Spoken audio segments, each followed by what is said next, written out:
नमस्कार दोस्तों, जय हिंद। मेरा नाम है संदीप कुमार अग्रवाल और मैं आप सभी का स्वागत करता हूं आपके अपने चैनल डेली डोज में। आज है 11 नवंबर 2020 और हम लोग डिस्कस करेंगे आज के कुछ इंपॉर्टेंट क्वेश्चंस।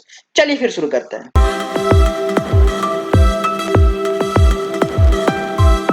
पहला सवाल है, when is world science day for piece and development is celebrated. तो ये एक ऐसा डे है जिसमें हम लोग साइंस डे भी सेलिब्रेट करते हैं। बेसिकली वो जो साइंस डे सेलिब्रेट करते हैं वो हम लोग डेवलपमेंट को भी के लिए भी यूज कर रहे हैं, साथ ही साथ पीस और शांति को लेके भी यूज कर रहे हैं। तो ये जो डे है हम लोग हर साल 10 नवंबर को सेलिब्रेट करते हैं। ओके, तो ये जो डे है बेसिकली ये सेलिब्रेट इसलिए किया जाता है कि हाईलाइट किया जा सके कि क्या रोल है आपका साइंस का हमारे जीवन में, हमारे सोसाइटी में। क्योंकि एक साइंस की वजह से ही हम डे टू डे डेवलप कर रहे हैं अपने आप को और इमर्ज कर रहे हैं डिफरेंट डिफरेंट साइंटिफिक थिंग्स है। तो उसी को लेते हुए इस साल की जो थीम रखी गई है वो है science for and with society. ठीक है, साइंस जो है हमारा वो सोसाइटी के साथ भी है और सोसाइटी के लिए भी है। तो इस साल क्योंकि कोविड-19 पैंडेमिक पूरे विश्व भर में छाया हुआ है तो बहुत सारी चीजें रुक गई है, थम गई है, सिमट सी गई है। तो उसी चीज को और वो धीरे धीरे बढ़ाना चाहती हैं, आगे कंट्रोल या फिर उसको रेगुलेट करना चाहती हैं। तो उसी को लेके इस बार का थीम रखा गया है। तो यह है आपका world science day for piece and development, जो कि हम लोग 10 नवंबर को सेलिब्रेट करते हैं। अगला सवाल है, when is Nagaland Hornbill festival is going to be celebrated. तो नागालैंड आप हॉर्नबिल फेस्टिवल आपका नागालैंड का ट्रेडिशनल फेस्टिवल है, जो कि वो वहां का मुख्य त्योहार माना जाता है। तो नागालैंड के लोग इसे बहुत ही जोर शोर से बड़ी खुशी से इसको सेलिब्रेट करते हैं। तो इस साल उनका है कहना कि ये 1 दिसंबर से 10 दिसंबर तक ये फेस्टिवल सेलिब्रेट करेंगे। ठीक है, तो बेसिकली नागालैंड के जो लोग हैं वो हर साल दिसंबर में ही ये आपका फेस्टिवल सेलिब्रेट करते हैं। तो क्योंकि इस साल पूरा कोविड-19 कोरोना वायरस का हाहाकार मचा हुआ है तो वो लोग का कहना है कि इस बार ये आपका फेस्टिवल तो होगा लेकिन वर्चुअली होगा। ठीक है, with the help of video वगैरह के थ्रू होगा, आपका थोड़ा सा मतलब इंटरनेट की हेल्प से होगा। और जो हॉर्नबिल फेस्टिवल है इस फेस्टिवल को वहां के लोग फेस्टिवल ऑफ फेस्टिवल्स भी कहते हैं, मतलब त्योहारों का त्योहार। इस फेस्टिवल में बेसिकली क्या होता है, वहां के जो लोग होते हैं वो अपना कल्चर शो करते हैं, अपना हेरिटेज, वहां का खाना पीना, वहां कस्टम, और साथ ही साथ जो नागा ट्राइब्स है वो अपने आप को बताते हैं कि हम किस जाति के हैं और किस तरह से हम इसको सेलिब्रेट करते हैं, अपनाते हैं। तो 16 आपके 16 ट्राइब्स हैं जो कि एक साथ आके मिल जाते हैं और ये जो फेस्टिवल है इसको सेलिब्रेट करते हैं, अपने तौर तरीके से नाचते हैं, घूमते हैं, गाते हैं। ठीक है, ये आपका है। तो अगर मैं बता दूं नागालैंड के जो चीफ मिनिस्टर है वो है नेफ्यू रियो और यहाँ के जो गवर्नर है वो है RN रवि। अगला सवाल है, who is the author of the book your best day is today. तो your best day is today का के लेखक कौन है, तो ये जो आपके बॉलीवुड एक्टर अनुपम खेर जी हैं। तो अनुपम खेर ने अनाउंस किया है अपना नया बुक जिसका नाम रहेगा your best day is today. और ये जो बुक है ये बेसिकली बात करेगी कोरोना वायरस के समय में जो इंडिया में जो प्रॉब्लम हुई थी ये सब चीजों को लेके। ठीक है, तो इस बुक के थ्रू वो कहना चाहते हैं कि इनका जो लॉकडाउन है वो कैसा रहा, इनके जीवन में कितने अप्स आए, कितने डाउन्स आए। ठीक है, साथ ही साथ इनकी माँ जो है और इनके जो भाई हैं उन्होंने इस कोरोना के बैटल से कैसे लड़ा, ये सब चीजों की बात करेंगे इस किताब की और कहने का मतलब एक बार फिर से वो लाइफ जिएंगे इस किताब की ओर। ठीक है, इनसे पहले इन्होंने और भी पुस्तक लिखी है, जैसे कि इनकी एक बायोग्राफी थी। ठीक है, उस बायोग्राफी का नाम था lesson life taught me unknowingly, और एक और पुस्तक थी the best thing about you is you. Okay, अगला सवाल है, who is the winner of JCB prize for literature. तो आपका ये स्टेट का बहुत ही रिकॉग्नाइज और ऑनरी आपका है प्राइज जिसका नाम है जेसीबी प्राइज फॉर लिटरेचर। तो इस साल का जेसीबी प्राइज फॉर लिटरेचर दिया गया है एस हरीश जी को। तो ये आपके मलयालम ऑथर है एस हरीश जी को, जिनको मिला है जेसीबी प्राइज फॉर लिटरेचर 2020 का फॉर हिज नोबेल माउस्टेच। इन्होंने एक नोबेल लिखी थी माउस्टेच, उनके ऊपर इनको ये जेसीबी प्राइज फॉर लिटरेचर मिला है। तो ये जो बुक है आपका ट्रांसलेट की गई है इंग्लिश में। बेसिकली आपकी मलयालम में थी बुक जो इन्होंने लिखी थी, लेकिन इस बुक को ट्रांसलेट किया गया है जयश्री कलाथिल के द्वारा इंग्लिश में। ठीक है, और ये बुक पब्लिश हुई है आपकी हापर कॉलिंस इंडिया के द्वारा। तो जेसीबी प्राइज है वो आपका, मैंने बताया ये रिचेस्ट लिटरेरी प्राइज है इंडिया का और उस स्टेट का भी।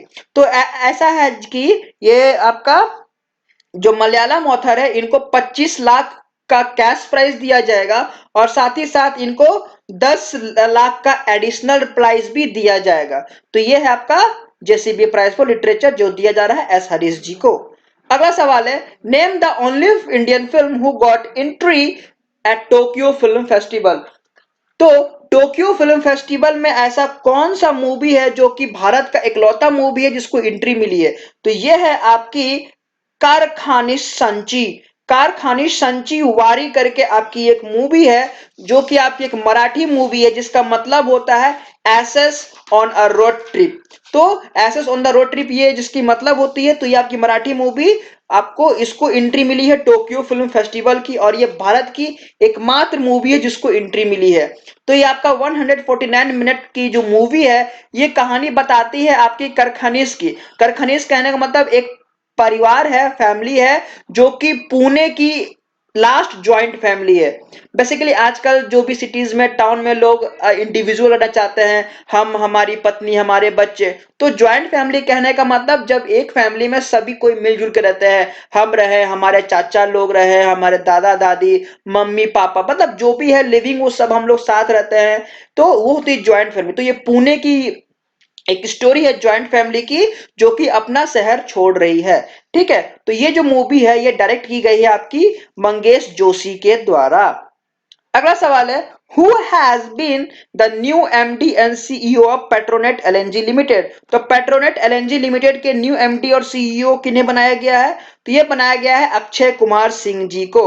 Akshay Kumar Singh ji Indian oil corporation के डायरेक्टर पाइपलाइंस हैं जिनको बनाया गया है नया आपके मैनेजिंग डायरेक्टर और चीफ एग्जीक्यूटिव ऑफिसर, जो कि भारत का सबसे बड़ा गैस इंपोर्टर है। ठीक है, पेट्रोनेट आपकी एलएनजी है, लिक्विफाइड नेचुरल गैस, जो कि आपकी प्रोवाइड करती है, एक्सपोर्ट करती है, इंपोर्ट करती है बहुत ह्यूज मात्रा में गैसेस।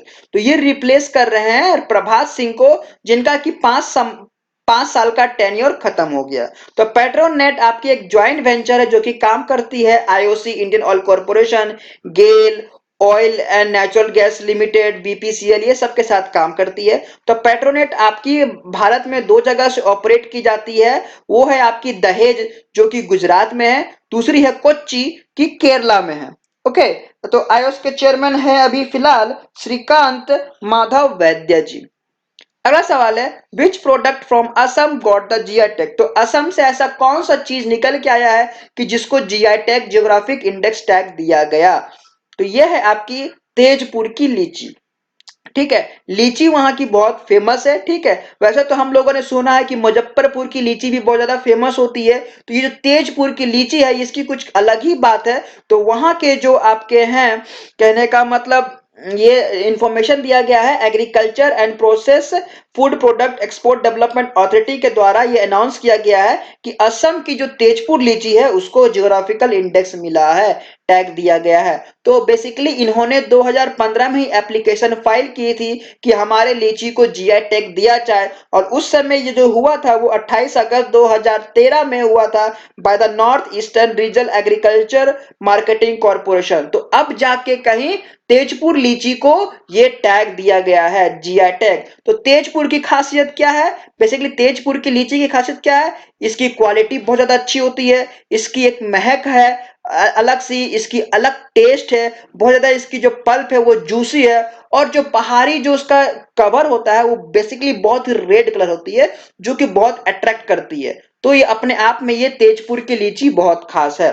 ठीक है, सीएम की बात करूं मैं अगर आसाम की, तो वह है सर्बानंद सोनोवाल और यहाँ के जो गवर्नर है वो है प्रोफेसर जगदीश मुखी।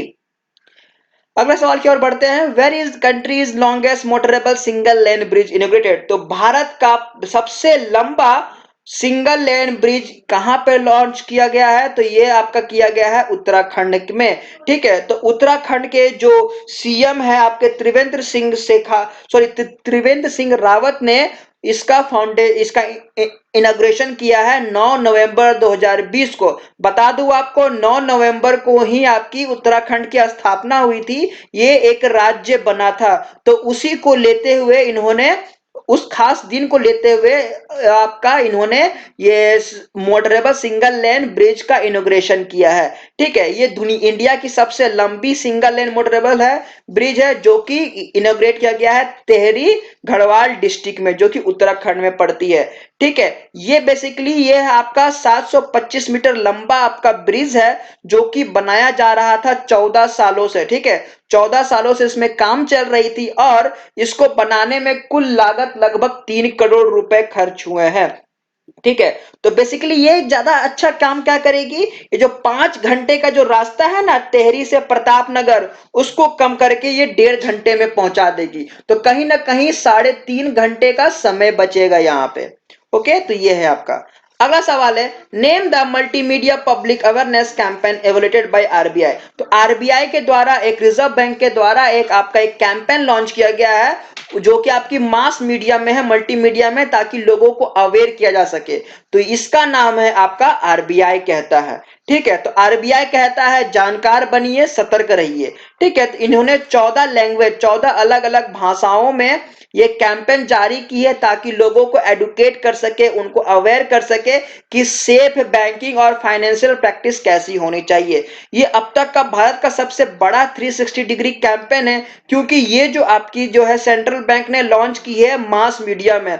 कहने का मतलब इसमें हर तरह का मीडिया को इंक्लूड किया गया है। आपको टेलीविजन के थ्रू बताया जाएगा, रेडियो के थ्रू बताया जाएगा, न्यूज़पेपर्स के थ्रू बताया जाएगा, जगह जगह पे होर्डिंग्स लगेंगे, वेब बैनर्स लगेंगे, जीआईएफ्स बनेंगे, सोशल मीडिया, एसएमएस, मतलब हर तरीके से आपको बताया जाएगा कि ये आपका सेफ कैंपिंग होना चाहिए और सेफ बैंकिंग होना चाहिए। ठीक है, तो ये है आपकी आरबीआई के द्वारा लॉन्च किया गया कैंप, जिसका नाम है आरबीआई कहता है। तो आरबीआई के फिलहाल जो गवर्नर है वो है शक्तिकांत दास। अगला सवाल है, who has been appointed as the chairperson of CAQM. तो सीएक्यूएम क्या है, commission for air quality management. ठीक है, तो commission for air quality management के चेयरपर्सन किन्हें बनाया गया है? तो ये बनाया गया है एमएम कुट्टेजी को। ठीक है, एमएम कुट्टेजी आपके भारत के पहले दिल्ली के पहले चीफ सेक्रेटरी भी रह चुके हैं। तो इनको अब अपॉइंट किया गया है as a chairperson of commission of air quality management,